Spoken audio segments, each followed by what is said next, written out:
Today, I want to talk about having all the right answers as a parent.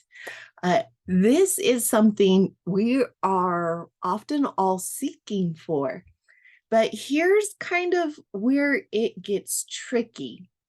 Our school systems, many of the school systems, especially the public school systems here in America, they teach us to want to have the right answer. Somebody please give us the right answer. But we don't actually learn how to learn in most of the public school system. And it's just like parenting. We often want to know the right answer. How do I deal with this situation? What do I say? But we actually don't understand how to parent. Like, what is the fundamentals of parenting? Children are great by their very nature, and we have the privilege and responsibility of raising them. It can be challenging at times. Let's talk about it. Hi, my name is Cynthia Armstrong. I'm a general and a special education teacher. I homeschooled my own children for 5 years, and the things I talk about are the things I've studied academically, and then the things I've researched on my own and have implemented when things that I was taught didn't always help or come up with a solution. So let's talk about learning about parenting. Uh, and I see this all the time when I'm talking in my church group, when I'm talking to groups of parents out in the world, and when I'm talking with my parents, like at parent teacher conferences, from the school. I see this everywhere. And all right, I was a guilty party of this. I was trained very early about, needing to have good grades, about needing to have the answers, that it's not okay to have the answers. And I ended up as a child, learning how to, um, I don't wanna say manipulate answers, that isn't quite right, but to kind of make up answers or lie in just a little bit of a way so that I wouldn't get in trouble, so I'd be perceived as my parents as, the person they wanted to see, and it took me becoming a teacher and, looking at, now why is this child not learning as fast as other children? Or why is this child struggling with just this one part and not the others? And really looking at myself as a teacher to realize I was never taught how to teach learning, that I wasn't taught how to get children to ask questions. It's all about getting them to answer the questions, to do well on the test. And have any of you thought, please stop talking, teacher, just tell me what I need to know for the test? I know sometimes I would get that way, especially after a long day or a long week, or if there's external things happening. To sit in class, it was just give me what I need to know for the test. I don't even have to remember it after the test. And so um and I say we as in me, so, and I see it across a lot of the people I work with. So I am putting it out there in case this is you, because this is a huge thing for you to notice, and um, to become aware of, because then it opens up new possibilities for us when we become aware.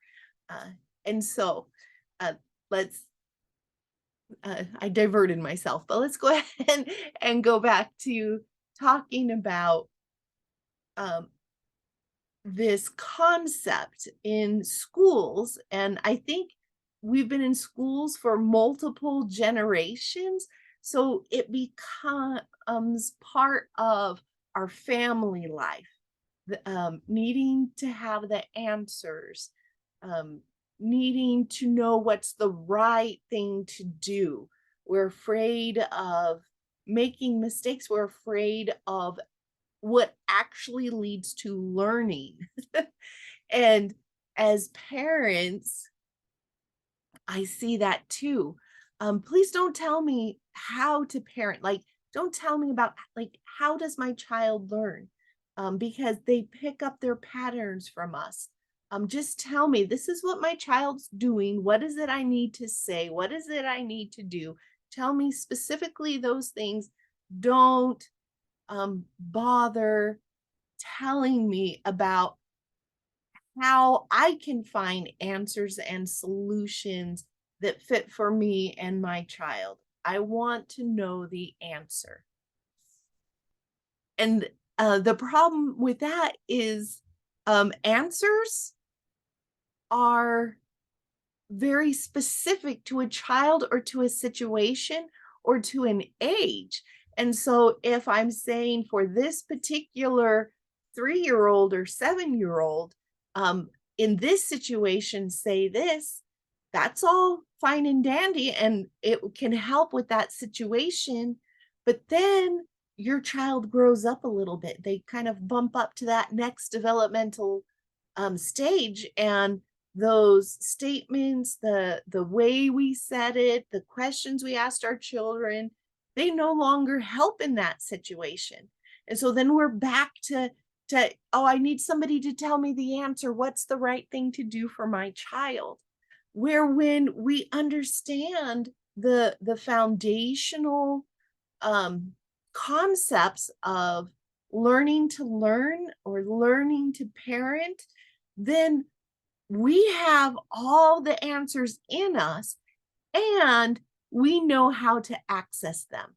Because I'm sorry, every single one of us really truly have all of the answers inside of us. We have so much knowledge available to us.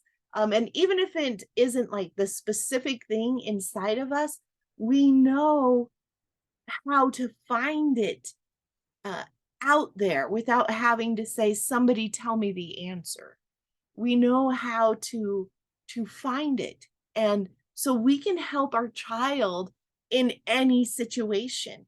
We can help ourselves in any situation.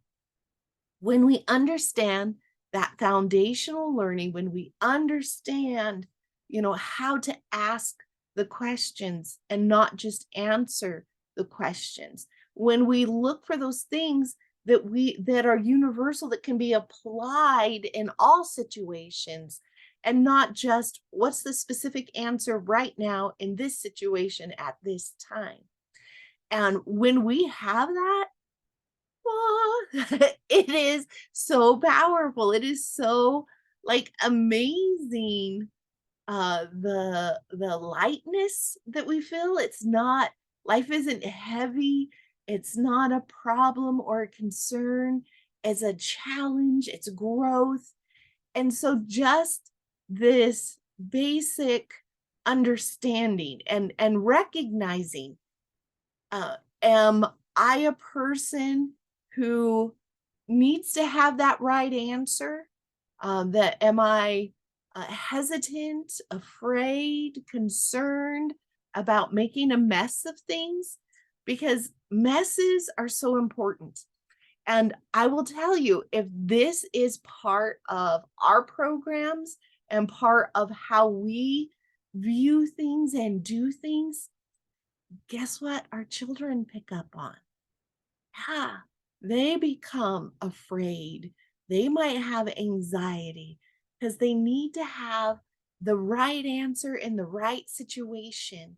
And if they're projecting into the future about not having that right answer, about maybe not knowing how to do something specifically the way the teacher wants it or specifically where the parent wants it, yeah, I mean, what would that feel like? There's that anxiety, there's that fear, there's that, well, I might as well not bother to try.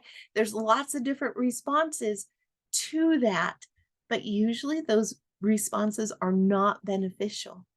So take a look at like how you uh, perceive those challenges, those problems, your way to look for answers for those, and then see your child. Because sometimes it's easier to see it in someone else. We see it in our child, and then we go, "Ooh, yeah, I see how I do that too." And so, whichever way is easiest for you to notice, just see, is this something that applies to you? Is this something that applies to your child? So remember, children are great by their very natures. We have that privilege and that responsibility to raise them.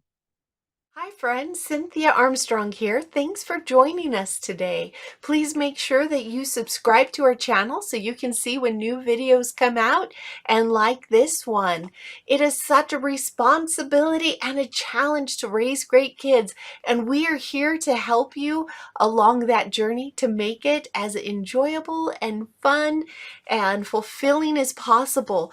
Please check out our website, www.raisinggreatkids.net, and I will leave that in the description below.